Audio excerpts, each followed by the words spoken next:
मलाई मेन चाहिँ यो रामेन चाख्नु मन छ मेन रामेन चाख्छु पहिला तर कस्तो यो सानोवाला हुँदो रहेछ है अर्को त्यो जस्तो हाम्रो थुक्पा भने जस्तै यहाँ चाहिँ थुक्पा जस्तो अर्थेवाला हाम्रै थुक्पा मिठो हुन्छ नि भन्दा त्यसो नहुन म खाएकै छैन होइन कि यो खाएको छैन म चाख्छु है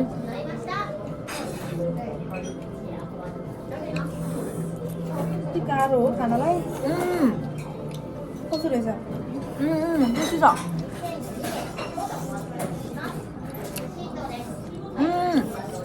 मिठो त मिठो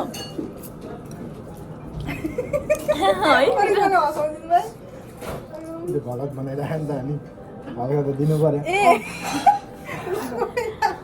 होइन मिठो है भाइ होइन मिठो लाग्यो क्या मलाई त फर्स्ट टाइम खाएको नि त